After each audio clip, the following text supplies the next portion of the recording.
Effectivement, on a été contacté par un des responsables des déplacés qui nous a informé de l'incident.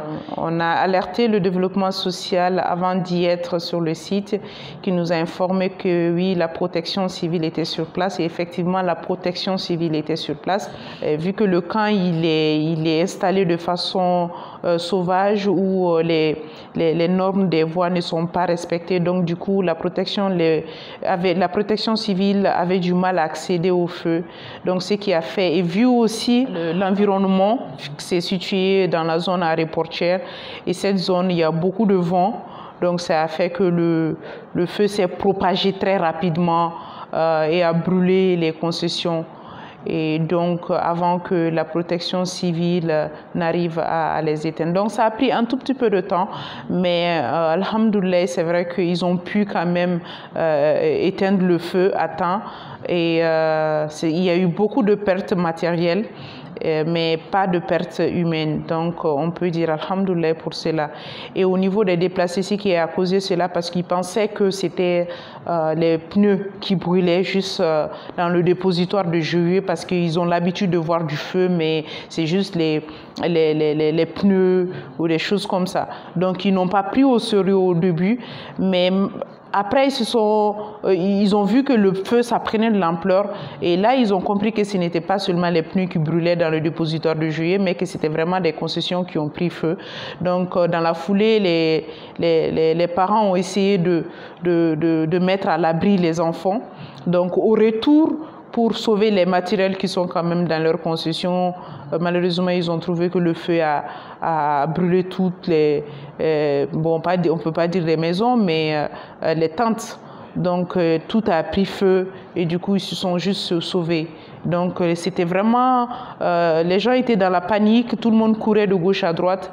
Et donc, ce n'était pas un environnement vraiment agréable. Et tout est parti en fumée.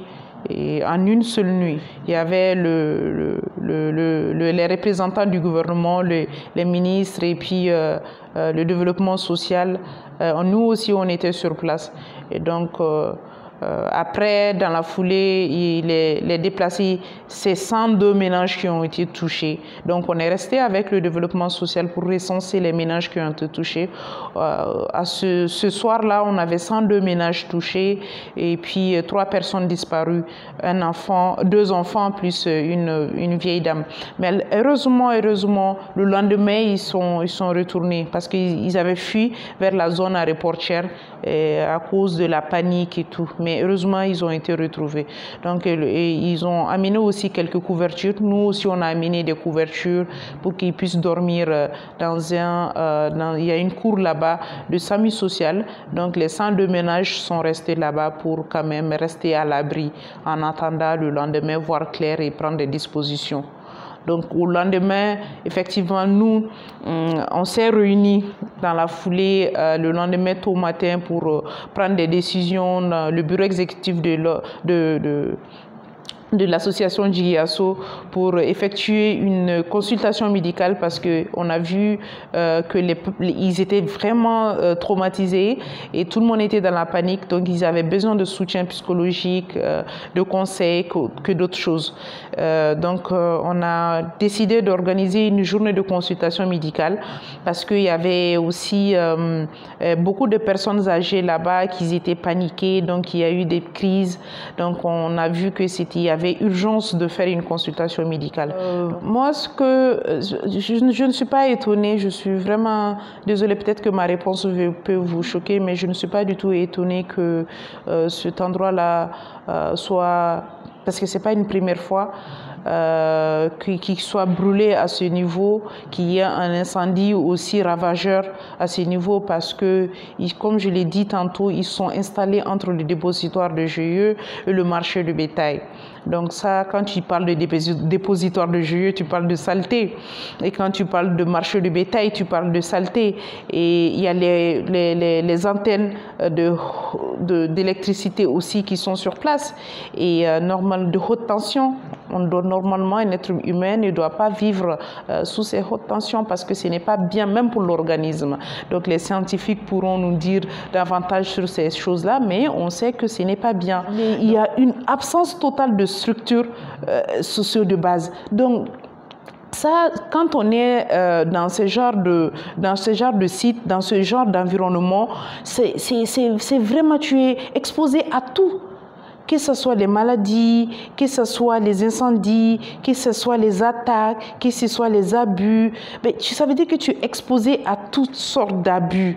Donc, du coup, on ne peut pas se dire qu'on est étonné de voir qu'il y a un tel feu ravageur qui prennent ses concessions comme ça. Non, ça, c'est vraiment ne pas maîtriser le contexte. Donc, maintenant, il faudrait qu'on arrive à vraiment mettre une politique publique clairement établie pour ces personnes déplacées. Je pense qu'il y a même un projet de loi sur la table. Il faut qu'on arrive vraiment à voter ce projet de loi pour qu'on puisse aller à la protection des personnes déplacées. Ça me paraît très essentiel. Et effectivement, GIASO a entamé plusieurs démarches afin que ces personnes déplacées soient relocalisées sur un autre site pour qu'en fait, ils puissent sortir de ce camp de ce site de déplacés qui est positionné entre le dépositoire de juillet et le marché de bétail. Je le dis, je le répète, je me répète pour que le message vraiment soit vraiment bien attendu par tout le monde. Donc, notre première démarche, c'était de vraiment animer des panels d'abord. On a animé un panel à l'école de maintien de la paix sur la question de l'impact d'un conflit sur les personnes déplacées, notamment les enfants. Donc, c'était vraiment l'occasion pour nous d'échanger avec pas les membres du gouvernement, mais avec la société civile, avec les responsables des organisations pour nous aider, pour nous appuyer en termes d'initiatives et nous accompagner afin qu'on puisse mettre en place un projet de relocalisation du site des déplacés. Et je suis partie aussi sur le site des déplacés avec ces mêmes organisations-là pour qu'ils voient un peu ce dont je parlais lors du panel. Donc, ce sont des démarches pour vraiment trouver une solution à cette question de relocalisation. Par ailleurs, à cela, j'ai démarché aussi le NRC pour, j'ai échangé avec le directeur pour qu'enfin on puisse conjuguer nos efforts pour qu'on puisse vraiment relocaliser ce site. Par ailleurs, je suis membre du cluster protection enfants, donc on a entamé des démarches au niveau du cluster protection enfants. En tout cas, je continue toujours à faire des plaidoyers parce que c'est un regroupement d'ONG qui œuvre pour les actions humanitaires.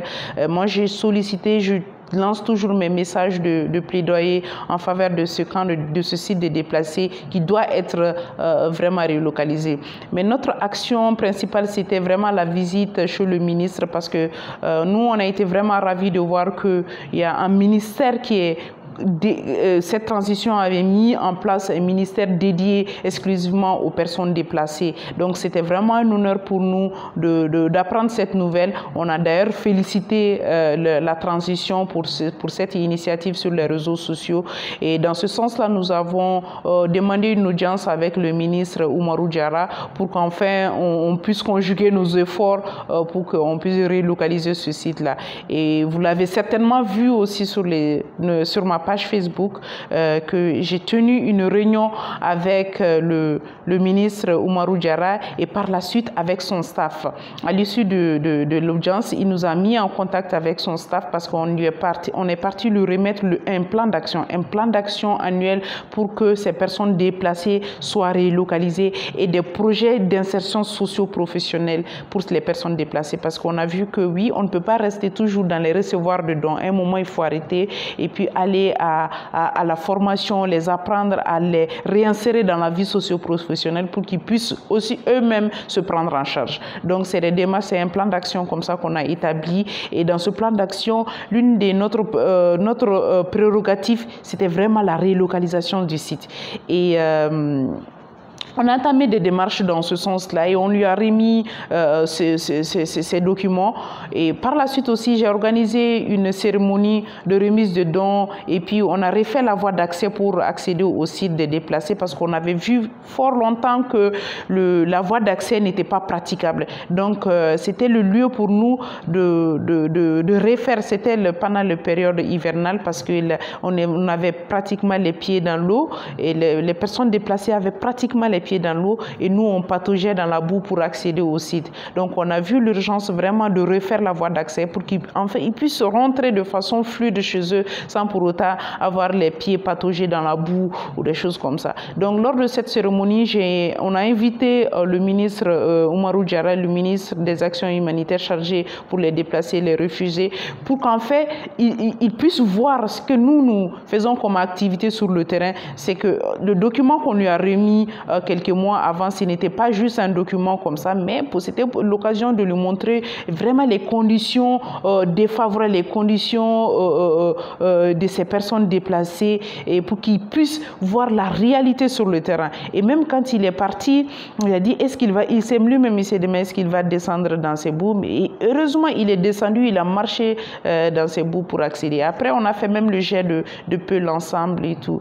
Donc, vous voyez un tout petit peu les initiatives que nous, au sein de Djigiasso, nous prenons toujours pour impliquer le gouvernement, pour qu'il sache, parce que nous, on est là, on est les associations, les ONG, on appuie le gouvernement dans son travail. Donc, il est important de l'associer. Et quand il ne réagit pas et quand il n'est pas vraiment, on ne voit pas des actions concrètes, et c'est à nous vraiment de l'inciter et de lui montrer, d'être ses oreilles et ses yeux pour qu'en fait il puisse agir de façon efficace sur le terrain. Et c'est vraiment ça, nous, notre objectif, parce que nous, quels que soient les moyens dont nous disposons au sein de Djigiasso, on ne peut pas relocaliser ce site-là. On n'a pas les moyens pour relocaliser le site. C'est le gouvernement qui peut prendre cette responsabilité vraiment de relocaliser le site. Nous, on peut venir en appui, mais ça relève de la responsabilité du gouvernement. Donc, nous, on ne peut qu'être là dans les paroles, dans les invitations, dans nos activités, vraiment à les pousser à prendre ce chemin. Mais une fois de plus,